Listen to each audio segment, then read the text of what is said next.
A severed head on a pike seemed such a grisly trophy to be displayed in the chapel at Chalon. And yet it took me weeks before I got up the nerve to ask Father Armand why he kept it. The ancient priest stared out of the window for a long time, recalling days gone by. I was there, he said finally, at the Battle of the Catalonian Fields, fighting alongside Aetius and Theodoric the God. I knew there had been a battle here decades ago. Peasants still overturned skeletons and broken shields with their plows from time to time. Who was it, Father? I asked him. Who are you fighting? He turned back to regard me, paralyzing me with his old man stare. Attila the Hun, he said. And then he told me the story. The Huns rode out from the wilderness sometime in the 370s, eager to feast on a Roman Empire weak from internal corruption and the expansion of other barbarian tribes. It was the Huns who drove many of these other barbarians before them. They were terrifying warriors from the steppes of Asia, their bodies disfigured from ritual scarring, their legs deformed from a near lifetime in the saddle. Despite their fearsome aspect, the Huns might have been little more than raiders, had it not been for the leadership of Attila. He called himself the Scourge of God. Attila and his brother Bleda led the Huns not just to raid, but to devastate Scythia and Persia. You challenge my every decision. It is as if you seek to lead the Huns yourself. Very well.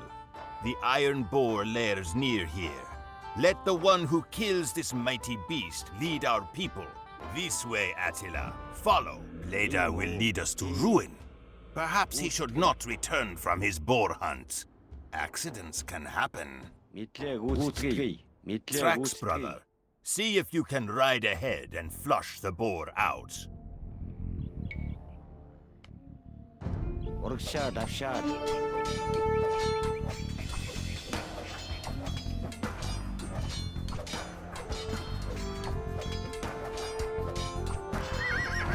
Bleda is no more. When Attila returns to camp, he alone will rule the Huns.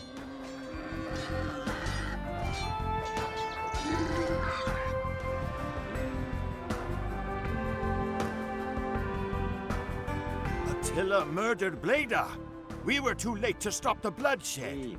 We are left with an honorless cur for a leader. Now what were you doing in the forest, noble archer, if not waiting to ambush Attila at Bleda's command? We are best rid of Bleda. Hail Attila! Attila is king of the Huns. He will lead us to victory against our blood enemies. Тийм үү. Засч. Some time ago, the Romans captured a number of Hun villages. Bleda arranged for their return, but I did not trust Bleda, and I do not trust the Romans. We should free them. No bargaining!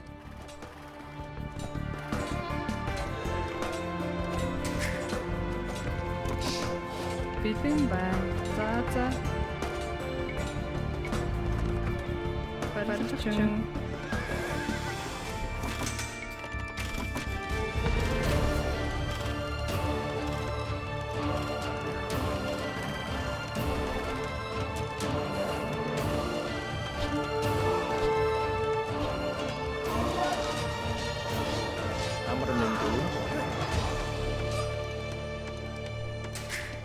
Амар мэндүү бэлэн байна.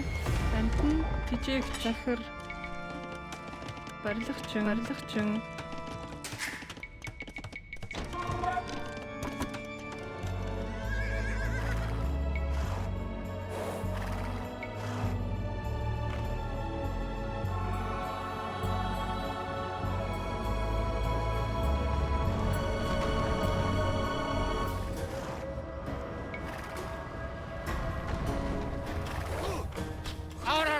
Was with the Bleda.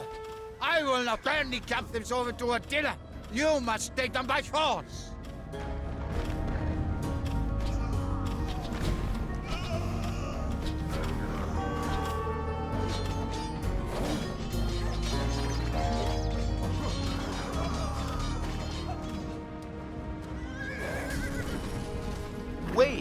I am the son of Leopoxus, a leader among my people.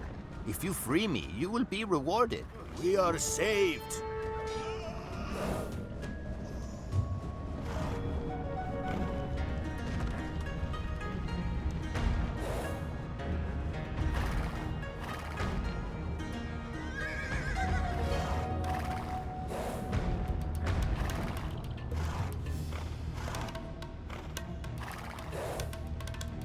My thanks for rescuing me. We nomads should work together. Perhaps if your leader Attila will visit our village in the west, our people can make an alliance. For now, a truce? We owe the Huns more than our gratitude, but we desperately need 10 horses. If you could supply us with 10 horses, we will repay our debt of honor. Устгий.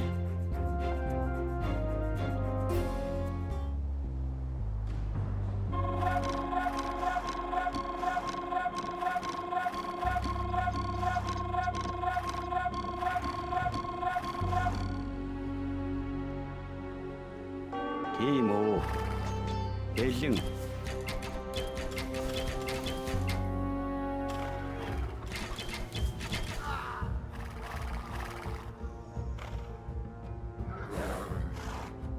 You would be wise to withdraw from our domain and pursue your petty conquests elsewhere, Hans.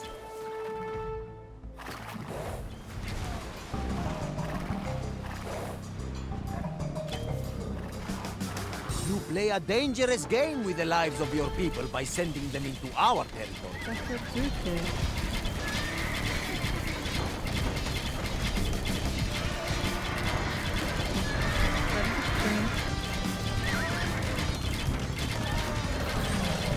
You have foolishly tempted our wrath.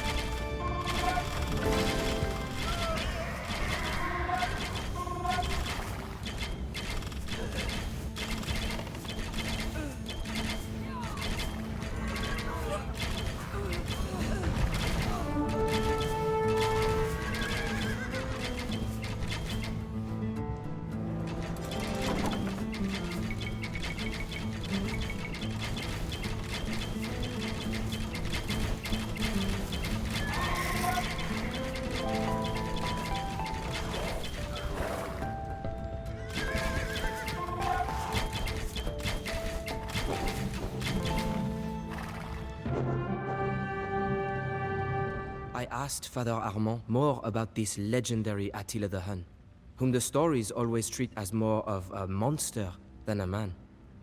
He was a man, the priest said, but he did not look like the Romans, nor did he worship the Roman god.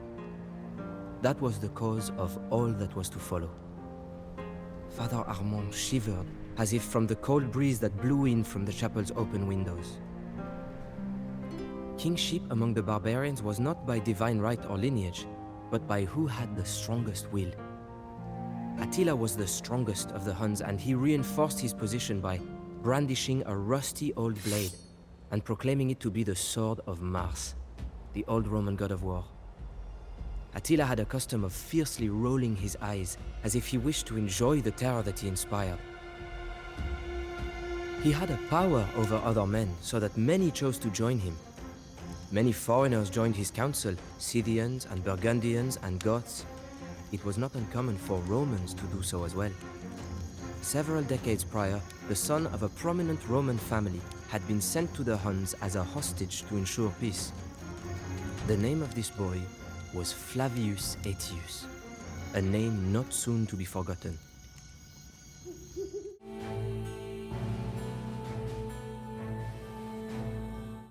Now that the memories had stirred, Father Armand seemed eager to tell his tale. He explained how the Huns, like the other barbarians, had a style of warfare dramatically different from the ancient Romans or my own Franks. The Huns would charge as one group, often firing arrows as they came, and then suddenly retreat again. For the nations of Europe, who are used to forming up lines and columns and even issuing challenges for personal combat, this was an aberration. They were unable to comprehend warfare in this manner. Barbarians did not conquer lands. They did not try and hold and colonize the cities they attacked. Instead, they ravaged and pillaged and took their loot back to their camps. By that time, there were two Roman empires, the government having decided that the Roman lands were simply too vast for one city to manage effectively. Attila and the Huns began a series of raids into the Eastern Empire. The Eastern Roman Empire is fielding their army. We must hasten with our raids so that we have enough resources to train our own army. The town of Naissus produces the best lumber in the region. Let us take all that we can by destroying these lumber camps.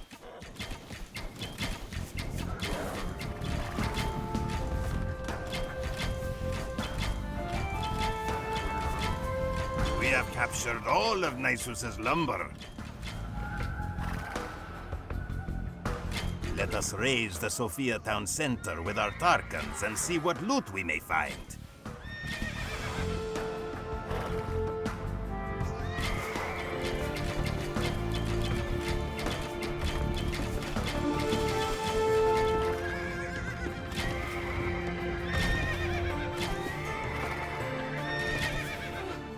The Sophians had much food stockpiled in their town center. I remember this place. They took several of our raiders prisoner before. We must rescue our Hun brothers held at the castle before they are executed.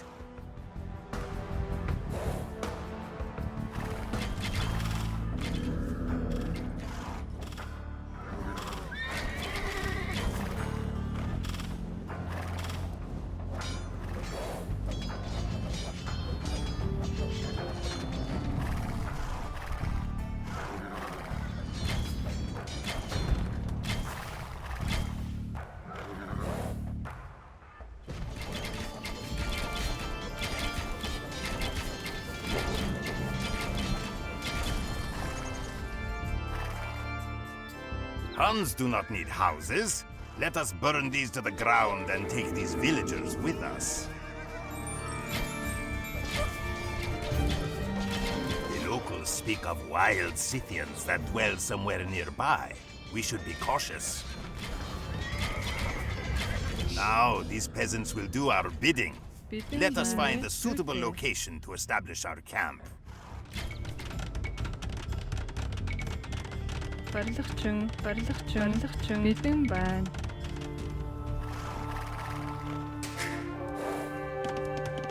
Now that we have a base, we must train many riders to withstand the Roman attack and then go on the offensive. The gold mines of Adrianople deserve to be plundered. Let us destroy all of their mining camps. Бэлэн байна. Анчин Roman gold.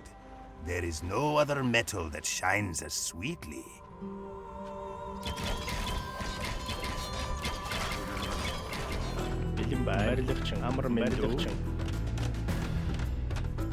I do not like the looks of this. You are most foolish to trespass here. If you bring us 6 of your villagers, we will make it worth your while.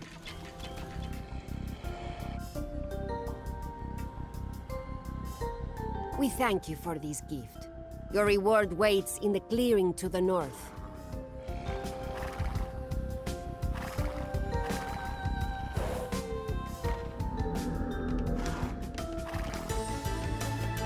Гүйцэтгэе. Хий. Барилга чамар мэндүү. Барилгачин.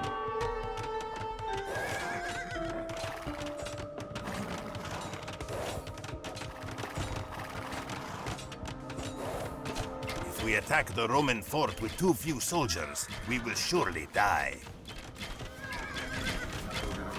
Гүйцэтгэе. Хий.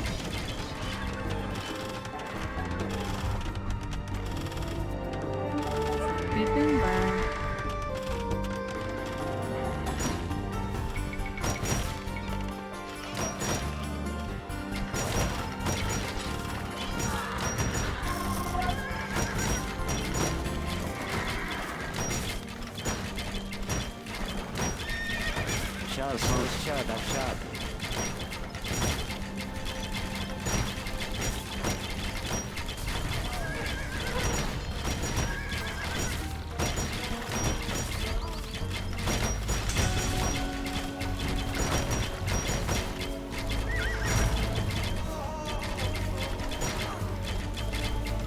Huns have ransacked our fort.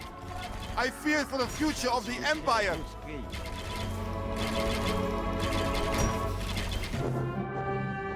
The Roman city of Nessus was erased from the earth. The Huns so devastated the place that when the Roman ambassadors passed through to meet with Attila, they had to camp outside the city on the river. The riverbanks were covered with human bones, and the stench of death was so great that no one could enter the city. Many cities of Europe would soon suffer the same fate. The ambassadors that the Romans sent to Attila concealed an assassination attempt. Somehow, Attila knew of the attempt on his life and sent the terrified assassin back to his emperor with the gold he had been paid to do the deed in a sack tied to his neck.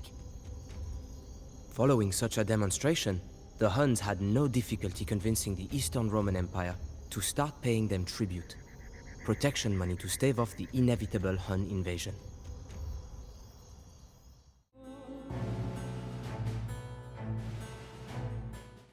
By this time, the Romans had considerable experience dealing with barbarians. They could civilize the raiders, to some extent, by offering them otherwise useless land on the Roman borders as a token tribute. Before Attila, this tactic seemed to be working on the Huns, who settled in the Danube River Valley. All that changed when Attila seized command.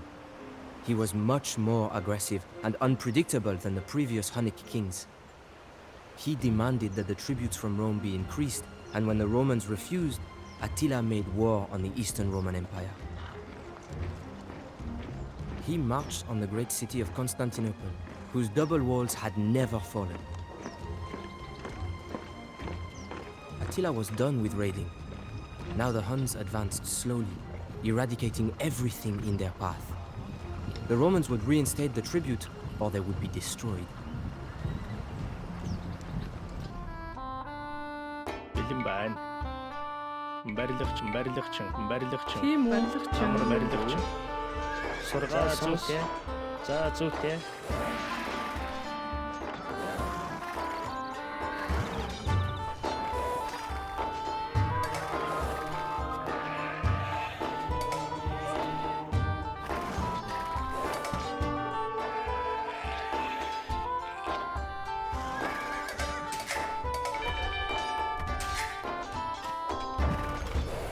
Барилгачин.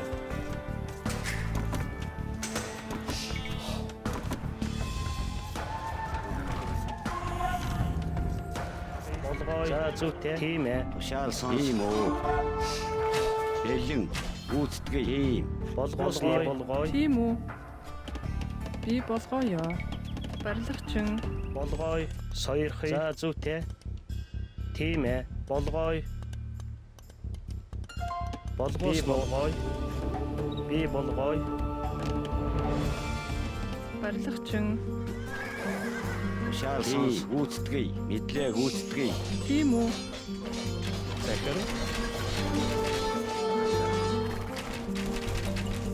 Бэлэн. Тийм. Гүйцэтгэе.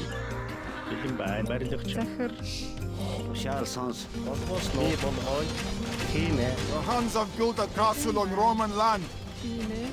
Let us send them 500 gold as a sign of goodwill. Бэлэн гүйцэтгэе. You have destroyed our shipyards. We will pay you 500 gold to cease these attacks.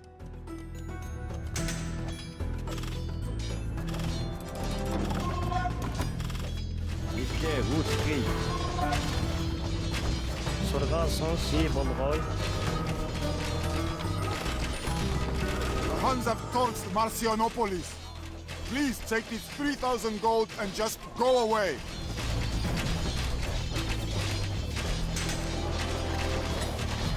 Curse you, Huns. Will 500 more gold stay your hand? Болгоо.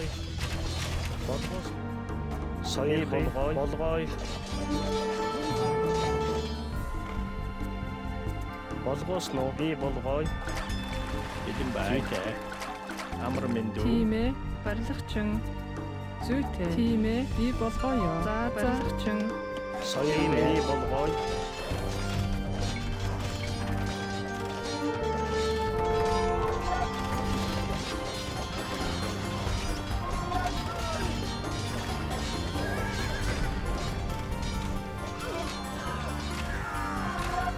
Philippopolis has lost its town center.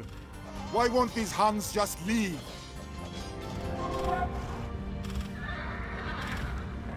You Huns are disrupting our trade routes. Take this gold and be gone. Attila, king of the Huns, if we give you 500 more gold, will you cease these raids? Attila, we have found the gold mine. 'Tis not much, but it will help us attain our goal. Тийм үү? Засварчин. Уурхач. Би болгоё. Зүйтэй. За. Барилгачин. Now the Huns are attacking the docks at Philippopolis. Can nothing be done about them?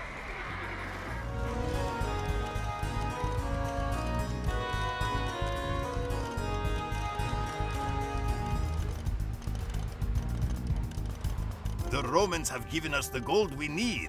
Now we can truly establish a Hunnic empire.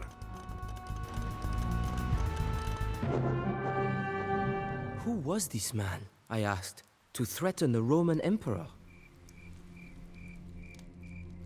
Titles such as emperor meant nothing to the Huns. Attila was not an appointed ruler, only the strongest among the Huns. The amenities of his office meant nothing to him. While his chieftains and council ate off of silver plates, Attila's own plate and goblet were hewn from simple wood. His Scythian guards had jewels on their sword hilts, and their cloaks were clasped with gold. But Attila showed no such affectations. He was interested only in conquest. Some said that he was trying to build a legacy to rival that of Alexander the Great. All of the barbarians wanted to possess Rome, as if it would buy them instant legitimacy as a world-spanning empire. Unlike most of the other barbarians, however, Attila was actually going to get his chance.